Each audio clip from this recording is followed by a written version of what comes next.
Thank you, Christy and Gina, for being here. How do we define impact? When trying to tackle difficult problems such as disease, gender parity, or the environment, whom does society task with solving these complex issues?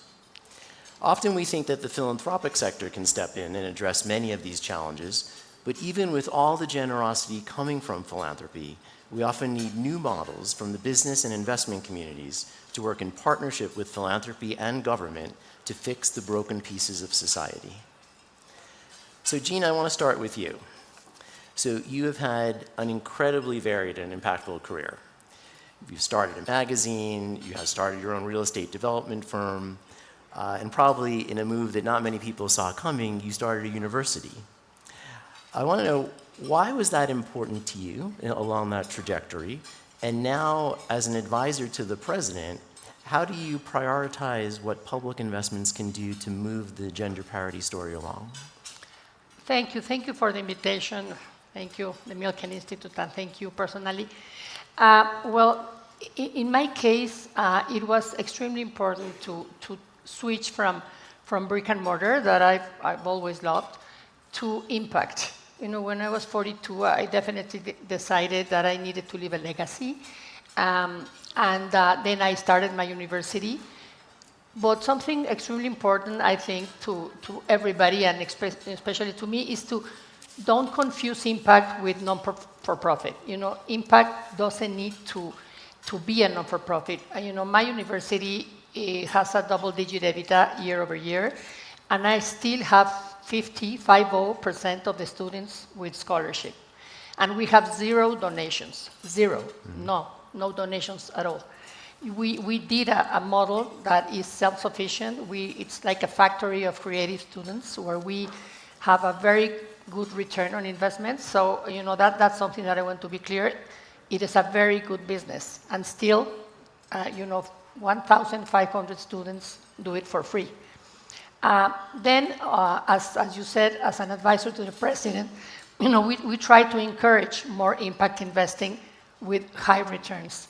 So I do think that that's actually the new way of investing. As you know, with a great wealth transfer, 66% of that enormous amount of money, which it fluctuates from 80 trillion to 100 trillion. 66% is going to end up in the hands of women. Mm-hmm. And women don't invest the same as men. Women, we tend to invest more in impact, definitely, also in healthcare, in environmental issues, and pretty much in things that will make a better world at some point. Mm-hmm. So I do think that we need to change the way,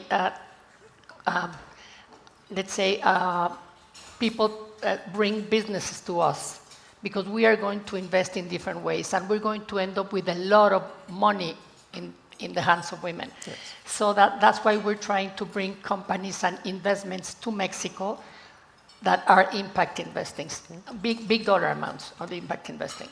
And for those of you that might not be familiar, what Gina's talking about is that we are in the early stages of what will be the largest generational transfer of wealth in history. So somewhere between 80 and 100 trillion dollars will transfer from one generation to the next.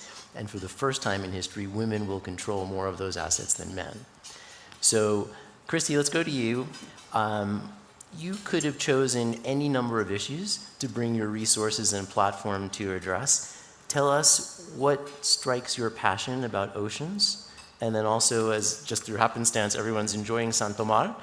Tell us the story of that fish and how it was impactful to you. I'm so happy that you're enjoying the totoaba of San Tomar. It's been 12, 15 years in developing and producing that species. Years ago, I decided to focus on one sea and one municipality.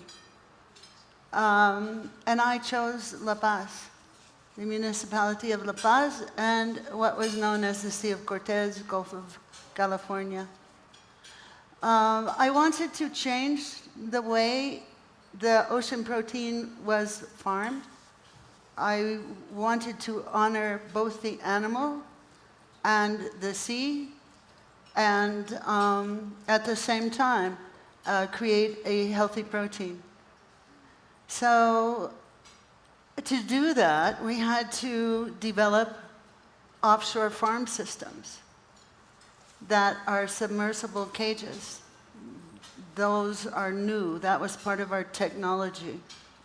We actually bought an existing farm site, which is near San Juan de la Costa, north of La Paz, that had, I believe, 9 to 11 species that they could possibly farm. So we have a site. We don't have a cage system yet. We don't have a fish. So we bought a company that has a very sexy cage system, a geodesic sphere. And that's where we began. And at that time, we didn't have a fish, so we were buying fingerlings from UABC in Ensenada and transporting them to La Paz to put in our cage system. It didn't take long before UABC doubled the price of the fingerlings. So we were paying $3 for a fish this big to farm. And we realized that we had to create our own system, our own hatchery, our own brood stock, and vertically integrate from the cage system to the animal to the outcome. So that's great. That's the start. Everything starts somewhere. So I know, Gina, you and I have had on a number of occasions a discussion about how we need to educate both sides of the brain, and that both boys and girls are born similarly with access to both, but in many cultures, each gender is skewed towards one side or the other, and that often creates challenges in girls developing into leaders. So tell us how you've approached that through both your educational efforts as well as the work that you've done on the corporate side. Well, yes, that's something that I've always, it frustrates me a lot. You know, all the universities that I've studied before starting this new project that I started 8 years ago called Dalia, it was because, you know, and also starting at Centro, you know, when you go to a business school, if you're lucky enough to get into the best business school, whatever you want to call it, you know, you make your choice, you're trained on the left side of the brain. And you might be extraordinary at having a company of your own or working at Goldman Sachs or wherever you want to work. And if COVID hits and you need to change 180 degrees your company and do, something innovation or, 180-degree change, you have no clue. No clue because you don't know how to think out of the box. You are left side of the brain. Numbers, numbers, numbers. Let's say you're the right side of the brain and you go to an amazing creative school and you are incredibly creative. You have no clue on how to read a financial statement, ask for money, do an incredible pitch, and make a big, big company out of your creative side. There are a few friends of mine that have the two sides of the brain perfectly set, but usually universities don't cross the two brains. So that was my frustration when I created Centro, and that was my frustration when I created Dalia. What is the problem with women don't reaching their leadership positions and really get to wherever they want to get? It's not that men don't give them the seat. It's not that companies want to take advantage of them. It's that basically women, due to culture and education, don't believe they can make it. Don't believe they can make it. They don't take the chance. They're offered a position and they are in the comfort zone, so they don't do it. So the idea is that we have to change the way we think and we have to train both sides of the brain. So at Centro, we decided to join both sides of the brain, and in Dalia, what we teach is to change the way you think about your capability and the power that you have never lost. So you don't need to get empowered, you just need to own your power, and with the power that you have never lost, do whatever you want to do in life. So those are my two things about brain crossing and recognizing your own power. Right. Well, Christy, you've recognized your power and all the efforts that you're doing to save our oceans. how do you think about, because of the interconnectivity of solving this crisis and just the number of countries and communities that are involved in and touch water, how do you think about success of what it would look like? And then are there certain, I know we talked about that it was easier to do it given the regulatory framework here in Mexico as opposed to the United States. Like, what could countries do better to attract more investment like you've made? The permitting process is much simpler in Mexico than it is in the United States. The United States has not really permitted an offshore farm. There's been one in Florida in recent years, but the agencies didn't even know how to permit a farm.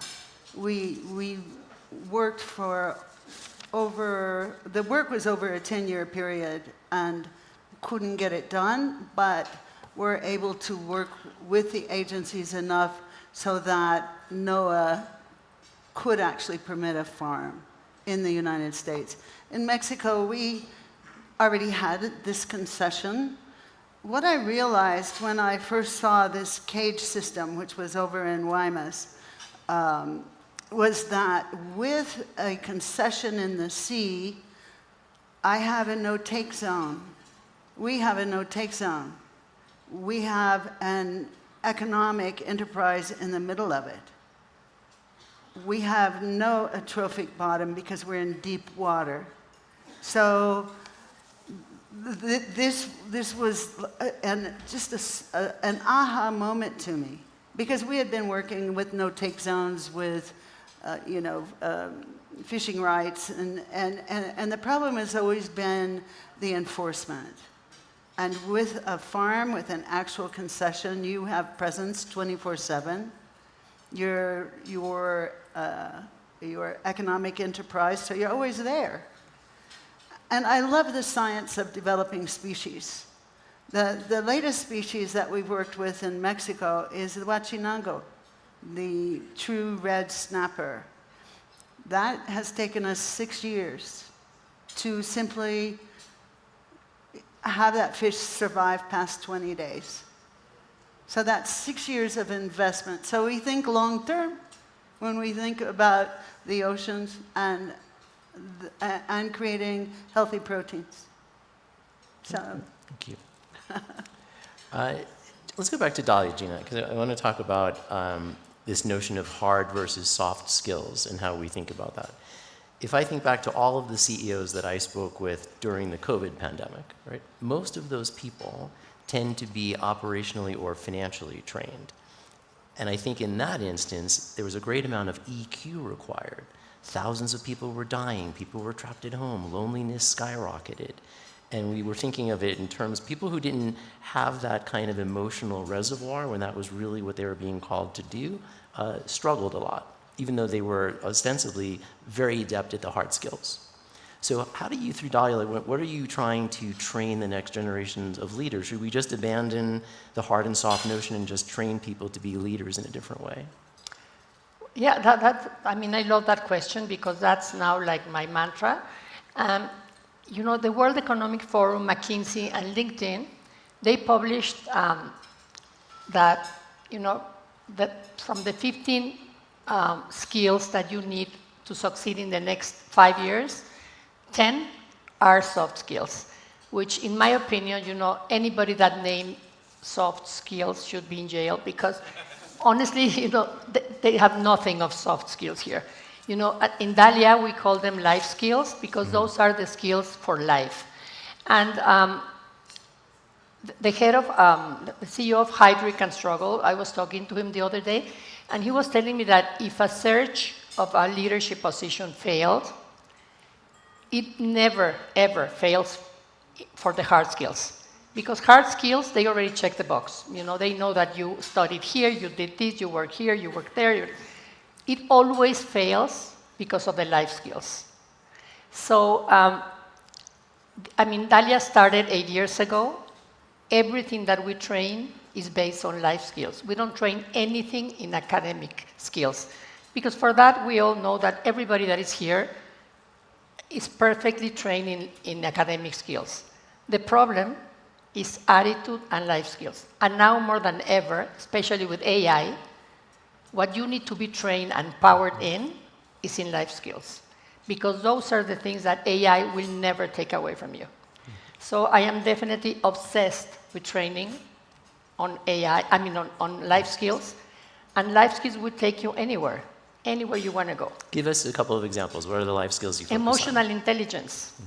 Number one, empathy. Before, like 20 years ago, 10 years ago, if you were like attributes on a leader, empathy, you couldn't even find it. And now it's on top of the list: empathy, emotional intelligence, negotiation skills, work on intergenerational teams, team building, caring for your people, all of those skills. And let me tell you something, take away the word gender, okay, here. Now, the type of leadership needed is more feminine leadership. Not talking about women here. Men and women have two types of, we all have masculine and feminine attributes. We all have it. Nowadays, the feminine type of leadership is much more needed than the masculine type of leadership. Before, the tough, this is it, do it because I say so, and I'm your boss, and you be quiet. That was many years ago. Even our parents, you do it because I'm your father and shut up, And we did it. We did it. Now you say one of those things to your son, and I want to see the answer. You don't even say the last word, and he's already gone out of the door. So it's a different type of leadership. As a father, as a brother, as a boss, as anybody. So as a man, you need to develop more that feminine side that we as women have in natural. So we need to be more feminine type of leadership, which is natural for us women. The feminine side, the empathy, the understanding, the human side, the caring. Those are natural for us, not so natural for you guys, but now you have to learn a little bit more and be that type of leadership, because that's the one needed now. So that's my point. All right, guys, try and get better at that. So, Christy, I just want to follow up on what you said before on the length of time. These are not easy challenges. They take quite a long time. And when I think about how people structure what they want to accomplish, you've done something with Innovacion's iAlumbra. How do you think about what you want to accomplish while you're on the earth? And how does the work continue past for your legacy? Two things I would like to see continue to come. One is the Center for Applied Aquaculture Innovation. What we realized with our farm systems and modern technology, the robotics, the science, the vaccines, the pathogens, all of the work that goes into raising protein in the sea, is that we don't have the workforce for it. So this center is around that, developing a workforce for this kind of technology, for this kind of farming, and these kinds of systems that will continue to develop. The other one is the center, and I call them centers because we're not allowed to call them institutes. So is a center for, and I use the word applied because I'm tired of seeing science put on a shelf and research put on a shelf and never looked at again. So it's applying our knowledge, it's applying what we know, it's applying what we learn. And that is applied dryland water studies. We've been doing a lot of work in watershed restoration, learning a lot on how to bring water back to arid lands. And so that one is also underway. I personally went to the School of Life. That's the ongoing school I've gone to and continue to go to. And I look at it in the way of healthy systems, and those are an environmentally healthy system that we need as humans, economics, and social well-being. So pulling those three things together is what we endeavor to do. So I think we learn a lot about great leaders such as yourselves from what inspires you. We, as many of you know, at the Institute last month opened up our Center for Advancing the American Dream in Washington, D.C. Some of you have been there. It's a 6-building complex across the street from the U.S. Treasury and the White House. Part of that project, we are filming 10,000 individuals, many of which are from Mexico and Mexican descent. And as I watch the videos, I'm always struck by, in nearly every one, there's a reflection that one person believed in them and saw some potential that maybe the person didn't see in themselves. And they reflect on it and often tear up as they're telling the story.